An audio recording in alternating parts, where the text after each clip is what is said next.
과학기술정보방송통신위원회 간사 김현입니다. 제가 당에서는 국민소통위원회를 맡고 있고 그다음에 민주파출소를 운영했고 가짜뉴스 대응을 지난 대선 전국에서 했습니다. 숱한 유튜브와 커뮤니티와 그다음에 네이버 댓글, 언론사 댓글을 통해서 이재명 후보를 악마화하고 또는 이재명 대표를 테러를 가하려고 하는 숱한 댓글에 대해서 대응해 왔습니다. 그리고 우리 당 소속 국회의원들이 억울함을 당하는 것들도 언중이와 그다음에 방심이, 선방심이, 그다음에 유튜브, 구글, 네이버 측에 심의와 민원을 넣었습니다. 이 자리에 앉아 계시는 야당 의원도 아마 그 대상이 됐을 것 같습니다. 지금 주진우 의원님께서 여러 제기를 하셨는데요. 페이스북을 통해서 60여 건의 글을 올렸습니다. 띄워보시죠. 그중에 6억 원의 현금을 쟁겨놓고 그때그때 사용했다라는 취지의 아주 단정적으로 쓴 글이 7건이고요. 김영란법 위반이다라고 또 단정적으로 포함한 그 글까지 포함하면 총 10건입니다. 그러니까 60건 중에 20%에 해당하는 글이 국민들에게 가감 없이 노출이 됐고 계속 넘어가 보죠. 그 다음 거. 저기 보시면은 6억 원을 받아서 재산 등록 없이 쓰신 것은 국민 눈높이를 많이 모자랍니다. 구태 스폰서 정치에 물들어서 현금 6억 원을 국민 몰래 쓰고도 뭐가 문제라는 식의 마인드라면 김민석 후보자는 이미 자격을 상실했다라고 얘기하면서 사퇴 종용합니다. 일단 김민석 후보자가 현금 6억 원을 경조사비 출판 기념에 받은 봉투를 모아 집에 쌓아두고 썼다니 충격적입니다. 다음 페이지 넘기십시오. 출판 기념회로 현금 6억 원을 땡겨 몰래 쓴 김민석 이렇게 했고요. 출판 기념회에서 책을 팔아 현금 6억 원을 챙겼다고 했다라고 돼 있습니다. 이 내용들이 그래도 한때는 특수부 검사를 하셨고 공당의 국회의원을 하시고 계십니다. 그리고 이 자리 인사청문위원으로 장외 인사청문을 하신 겁니다. 그래서 이 부분에 대해서 사실은 인사청문회 과정에서 특정해서 후보자가 소명을 했으면 보통의 경우는 정정을 합니다. 근데 정정이 없습니다. 이 점을 다시 한번 말씀을 드리고요. 문제는 앞서 배준영 간사께서 종이신문 일부를 또 인용을 하셨습니다. 소위 우리가 종이신문이 대략 한 100여 군데 언론사가 있습니다. 전체 신문이 96개 중에 입맛에 맞거나 국민의힘의 주장을 반영한 언론사의 사설을 인용하신 것 같습니다. 그 내용 중에도 상당 부분이 허위 사실이 있다는 점을 말씀을 드립니다. 제가 그래서 앞서 위원장님께도 시시비비를 가려주실 것을 말씀을 드렸는데 옆에 계신 각규택 의원께서 제가 얘기하는 것에 또 끼어들어서 아까 잠깐 소란이 있었던 점을 말씀을 드리고요.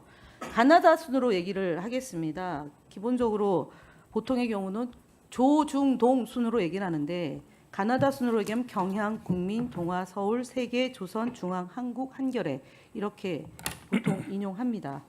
이번에 지금 말씀하셨던 아까 사설에 대해서 얘기를 하셨는데 그중에 경향과 한겨레가 인용하지 않으신 것 같고 서울과 국민의 인용을 부분 발췌를 하신 것 같습니다. 제목을 안 쓰고요. 그래서 하나하나 말씀을 드리면 사설 중에 민주당이 반영되지 않은 중앙일보 사설, 야당이 증인 명단을 자꾸 바꿔 결렬됐다라고 얘기하면서 국민의힘 주장은 3줄, 민주당 주장은 1줄로 썼습니다. 편파 보도입니다. 그리고 2,000여 건을 제출했고 그래서 1,000여 건 가량 했으니까 50% 자료 제출을 했는데 그 부분에 대해서도 사실 보도가 아닙니다라는 점을 말씀을 드리고요. 그다음에 조선의 경우는 뭐 더 심각합니다. 그래서 조선 중앙 조중동 했고 잠깐만 좀 찾겠어요. 잠깐만 멈춰 주실래요? 제가 자료가 지금 혼재돼 있어가지고 조금만 찾겠습니다. 그래서 잘 띄우지 않았다는 점을 말씀을 드리고요. 좀 바뀌었으니까요. 그다음에 경향신문은 의혹 규명 못한 김문석 청문회 야당 사퇴 멈춰야, 이게 사설 제목인데 이 부분은 뺐다는 점을 말씀을 드립니다. 여당에서. 국민일보는 국정 능력 검증보다 개인사 공방 치우친 총리 청문회라고 얘기하면서 박규택 의원이 발언을 인용 보도했습니다. 그리고 민주당에 대해서도 비판적인 내용이 함께 실렸다는 점 말씀을 드리고요. 동아일보는 증인 0명, 김민석 청문회 의혹 그대로 내탁 공방까지. 여기서 어저께 검증된 내용이 반영되지 않은 채 그동안의 주장이 일방적으로 실렸다는 점 말씀을 드립니다. 서울신문도 의혹 역량 검증 아닌 편싸움 왜 하나 싶은 인사청문회 무용론을 제기했습니다. 그리고 세계일보는 의혹 해소는커녕 논란만 키운 맥 빠진 김민석 청문회, 시쳇말로 깡통 청문회라고 주장합니다.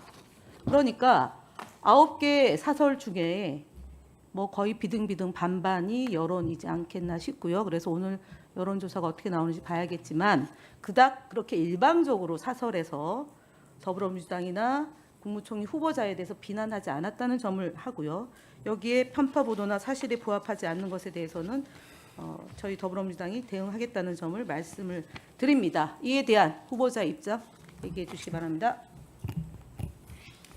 네, 결국은 이 과정이 저 개인의 문제라기보다는 국무총리 후보자에 대한 국민의 검증이 대신 이루어지는 자리라고 보기 때문에 저는 이 과정 하나하나가 소중하다고 보고 의원님들의 여러 가지 주시는 질문에 성실하게 답변하려고 노력을 했지만 부족함이 있었다면 다시 한번 좀 널리 너그럽게 이해해 주시길 부탁드립니다. 다만 저도 한 가지 말씀을 드릴 수 있다면은 적어도 청문회 과정에서 진행되고 일정하게는 최소한 소명이라는 표현에 대해서는 동의하지 않으시더라도 명백하게 사실과 다른 것은 누가 보아도 한 점 차이 없이 정리된 부분이라면 혹시 그것이 본인의 의도에 의해서든 아니면 착각에 의해서든 대외적으로 표명된 것들은 그것이 페이스북이든 유튜브이든 정리하는 것 정도는 어찌 보면은 굳이 법을 논하기 이전에 기본에 해당하는 것이 아닐까. 그렇게 된다면 그렇게 해서 제기되는 청문회의 질의에 대해서 제가 조금 더 이것이 이러한 성실한 소명이 청문회에서의 국민의 이해와 검증에 도움이 되겠구나라는 믿음을 더 가질 수 있지 않았겠나 하는 그런 아쉬움도 있다 하는 말씀을 드립니다. 남아있는 기간 동안 더 성실하게 하도록 노력하겠습니다. 네, 김민희 의원님.